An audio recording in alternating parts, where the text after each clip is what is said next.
क्या ये सच है कि अब ऐसे हालात बन गए हैं कि अमेरिका और ईरान के बीच जो डील है वो सिर्फ और सिर्फ न्यूक्लियर चर्चा को लेकर जो बातें आगे बढ़ी थी उसमें रुकावट आने के चलते टूट जाएगी? ये एक ऐसा सवाल है जो इस वक्त हर कोई पूछ भी रहा है और इस पर चर्चा भी हो रही है। लेकिन सवाल उठता है कि आखिरकार ये सवाल पूछा क्यों जा रहा है? उसकी वजह सबसे पहले मैं आपको बताता हूँ। अमेरिकी राष्ट्रपति डोनाल्ड ट्रंप ने एक बयान दिया। उन्होंने कहा कि अगर ईरान ने इंटरनेशनल एटॉमिक एनर्जी एजेंसी के सर्वेयर्स को, साइंटिस्ट को अगर निरीक्षण के लिए इजाजत नहीं दी ईरान में आने की, तो फिर वो ये डील रद्द कर देंगे। इसके बाद उन्होंने एक और बात कही। उन्होंने दावा किया कि ईरान ने 100% जो डील हुई है उसमें ये मानने के लिए तैयार हुआ था कि वो इंटरनेशनल एटॉमिक एनर्जी एजेंसी के इंस्पेक्टर्स को आने के लिए इजाजत देगा अपने देश में और न्यूक्लियर साइट्स में जाने के लिए परमिशन भी देगा। लेकिन उसके बाद आखिरकार डोनाल्ड ट्रंप को ये बातें क्यों कहनी पड़ी?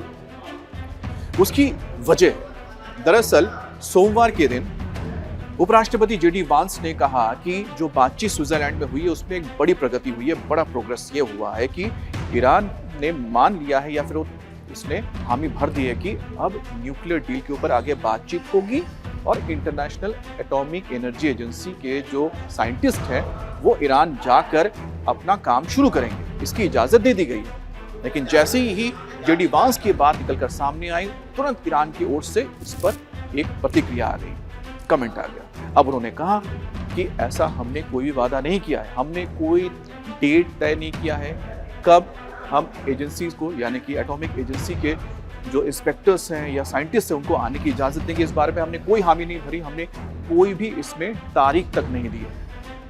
अब ये जैसे ही बात निकलकर सामने आई ईरान की ओर से, ईरान ने जैसे ही इस बात को ठुकरा दिया कि उसने इंटरनेशनल एटॉमिक एजेंसी के जो इंस्पेक्टर्स हैं उनको आने की इजाजत नहीं दी है, तो कहीं ना कहीं एक तरह से भूचाल आ गया। भूचाल सियासी। अमेरिका के अंदर पहले ही इस डील को लेकर काफी आलोचना हो रही है डोनाल्ड ट्रंप की, और ठीक उसके बीच एक अहम, आप कह सकते हैं कि डेवलपमेंट देखने को मिला। सीनेट में एक प्रस्ताव लाया गया। उस प्रस्ताव के जरिए अमेरिका के राष्ट्रपति यानी डोनाल्ड ट्रंप की ताकत को कम कर दी गई। इस प्रस्ताव को लाकर ये कहा गया कि ईरान के साथ जो युद्ध है इस वक्त अमेरिका का, उसको बंद किया जा रहा है और आगे अगर युद्ध करना भी है तो डोनाल्ड ट्रंप को इजाजत लेनी होगी संसद की।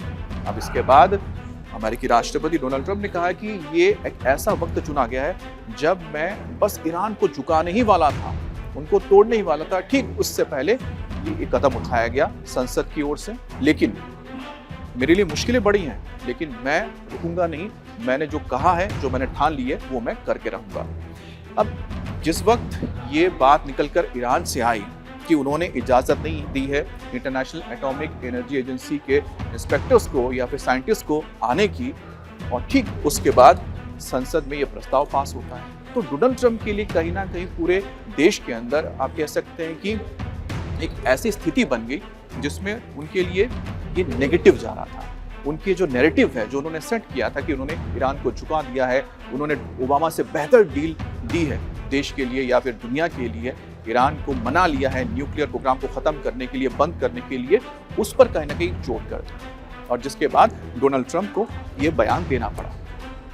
अब बात आती है कि ऐसा हुआ क्यों, किस लिए ये ऐसे हालात बने कि जहां अमेरिका कह रहा है कि इस मसौदे में या जो शर्तें रखी गई थी उसमें न्यूक्लियर प्रोग्राम को लेकर स्विट्जरलैंड में जो बातचीत हुई थी उसमें तय हो गया था कि एजेंसी की ओर से जाएंगे लोग और वहां पर जाकर जो तमाम न्यूक्लियर जो साइट्स हैं उसका निरीक्षण करेंगे, उस पर क्यों पलट गया? उसकी वजह है क्योंकि जब ये खबर जो अंदर से आ रही है, ईरान की ओर से कुछ शर्तें रखी गई थी। उसमें जो मुख्य शर्तें हैं, क्या हम बताते हैं कि वो 5 अहम शर्तें क्या हैं। इसमें सबसे महत्वपूर्ण एक शर्त है कि सभी सैन्य कार्रवाइयां समाप्त कर दी जाएंगी, जिसमें लेबनान और हिजबुल्लाह भी शामिल है। अब इसको लेकर डोनाल्ड ट्रंप और जेडी वांस ने तो अपना रुख साफ कर दिया कि ठीक है, हमने एक सेल तैयार कर दिया है लेबनान को लेकर, जिसमें ईरान और अमेरिका मिलकर ये देखेंगे कि किस तरह से लेबनान के अंदर जो हिजबुल्लाह और इजराइल के बीच युद्ध चल रहा है उसको समाप्त किया जाए। लेकिन दूसरी तरफ मार्को रूबियो जो इस वक्त मिडिल ईस्ट के दौरे पर हैं, आप यूं कहें कि खासतौर पर जो गल्फ कंट्रीज के दौरे पर हैं, जिसमें कतर है, बहरीन है, यूएई है, उन्होंने कहा कि लेबनान का जो मुद्दा है ये लेबनान का जो मुद्दा ये तो कभी शर्त का हिस्सा रहा ही नहीं।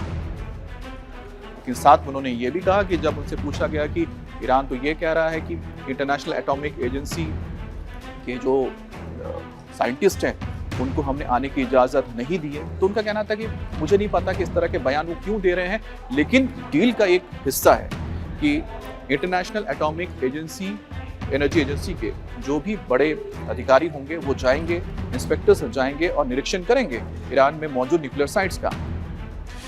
दूसरी बात है, अमेरिका को नौसैनिक नाकेबंदी हटानी होगी, यानी स्ट्रेट ऑफ हॉर्मुज जो पहले हटा लिया गया है, तो ये तो टिक मार्क है। और हॉर्मुज को लेकर जो सुरक्षित व्यापार किया जाएगा उसको लेकर एक हॉटलाइन खुल चुका है अमेरिका और ईरान के बीच, यानी कि डायरेक्ट यहाँ पर बातचीत होगी, किसी तरह की कोई कंफ्यूजन का मुद्दा ही नहीं बचा। ईरान को तेल निर्यात की छूट तक दे दी गई है। और तीसरा है कि ये एकमात्र, आप कह सकते हैं, ये एक अहम शर्त है, ईरान की तमाम जो फ्रीज की हुई संपत्ति है उसको डिफ्रीज करना होगा, यानी कि उस पर से पाबंदी हटानी पड़ेगी ताकि वो बिलियंस ऑफ डॉलर्स जो पड़े हैं उसके दुनिया के अलग अलग हिस्सों में वो उसका इस्तेमाल कर सके, यानी ईरान इस्तेमाल कर सके।